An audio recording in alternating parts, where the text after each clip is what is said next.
آیا تر اوسه مو د رواني روغتیا د رواني رنځ او یا هم د رواني ناروغۍ د اصطلاحاتو تفاوت په اړه فکر کړی دی؟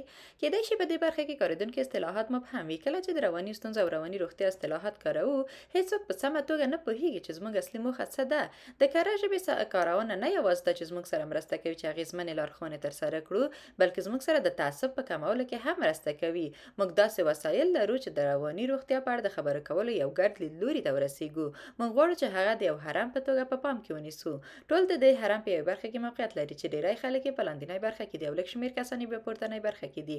په لاندنۍ برخه کې موږ هیڅ ستونزه نه لرو، هر څه په ښه توګه مخ ته ځي او له خپل ژوند خوند اخلو. کیدای شي له ملګرو سره وخت تیر کړو، ښوونځي ته لاړ شو او یا هم ویده شو. په پورتنۍ برخه کې موږ رواني رنځ لرو. رواني رنځ ورځنیو ستونزو ته نغوته کوي چې ورسره مخامخ کیږو. دا ستونزې هغه څه دي چې موږ ځوروي، هغه اندېښنې دي چې موږ یې لرو او یا هم هغه ستونزې دي چې ورسره لاس او ګریوان یو.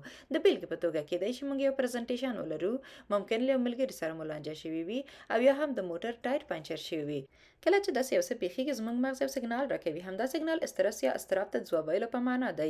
زموږ د استرس او فشار ځواب زغم او پایښت دی. کله چې موږ په بریالیتوب سره یو ستونزه حل کړو، د استرس ځواب ویل معمولا له منځه ځي، ځکه هغه مهارتونه مو چې د برابرۍ لپاره اړین بلل زده مو کړ. موږ نه غواړو چې له خپلې لارې ووځو او له دې طبیعي فشارونو مو خپل ورځنی ژوند وژغورو، ځکه د همدې استرسونو له لارې ستونزې هوارېږي. په ټوله کې موږ سره مرسته کوي چې په ځوانانو کې د طاقت او ظرفیت قوه پیاوړې کړو.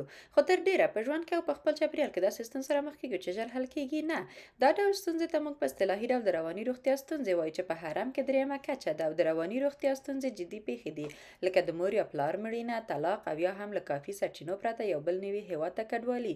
د رواني روغتیا ستونزې ممکن په شپو زموږ له سترګو څخه خوب واخلي. دا ستونزې کیدای شي د ژور احساساتو له رامنځته کېدو لامل شي او تر ډیره وخته پورې دوام ولري. خو دا مو په یاد وي چې دا ستونزې طبیعي دي، دا سختې شوي دي او اړینه ده چې له نورو مرسته وغواړو. د رواني روغتیا ستونزې ممکن د ملګرو او کورنۍ مشورو او یا یوازې د وخت ملاتړ ته اړتیا ولري. د هرم پورتنۍ برخه چې د لږو خلکو لپاره ځانګړې شوې ده، رواني ناروغۍ یا ذهني اختلال دی.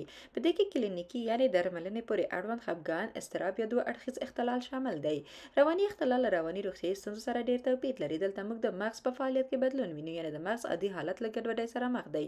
همدا ده چې د شواهدو پر بنسټ روغتیایي درملنې ته اړتیا ده او باید د لوستو متخصصینو له لوري ترسره شي. په یاد ولرئ چې هر هرم یوه مرحله نه ده، یعنې رواني رنځ معمولا پر رواني روغتیایي ستونزو یا رواني ناروغۍ نه بدلیږي. په ټوله کې موږ کولی شو چې هممهاله د هرم په هره کچه کې اوسو. د بیلګې په توګه یو کس کولی شي چې د ADHD او رواني اختلال ولري، د یو ملګري له لاسه ورکولو باندې ویر وکړي، یو رواني ستونزه یا رواني رنځ ولري، یا را رواني ازموینې ته اندېښمن اوسي او ځینې وخت کېدای شي هر څه هیر کړي او ښه احساس ولري.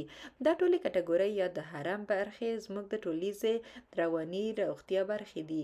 باید ډاډه شو چې غوره رواني روغتیا داسې نه تعریفوو چې هیڅکله به ناوړه حالت ونه لرو. غوره رواني روغتیا په بېلابېلو عاطفي حالتونو کې شامله ده. ځینې وختونه موږ نهیلې، بې پروا، غمجن، ټمبل یا خوشحاله یو. دا ټول د ژوند طبیعي برخې دي. چیرته یو کس رواني ناروغي ولري، دا په دې معنا نه ده چې رواني روغتیا له لاسه ورکړې ده. بس نو راځئ چې له سمې ژبې کارونې سره یې پیل کړو، ځکه دا په رښتیا هم مهم بحث دی. ژور خپګان همغه غمجن احساس نه دی او ADHD همغه چټکوالی نه دی. کله چې د یو ګډ ارزښت خبره کوو، تعصب کموو، د ټولو لپاره له رواني روغتیا څخه د غوره ساتنې لپاره بنسټ رامنځته کوو. د لیاقت معلوماتو لپاره مهرباني وکړئ. 3mentalhealth.org کې سر ورښکاره کړئ.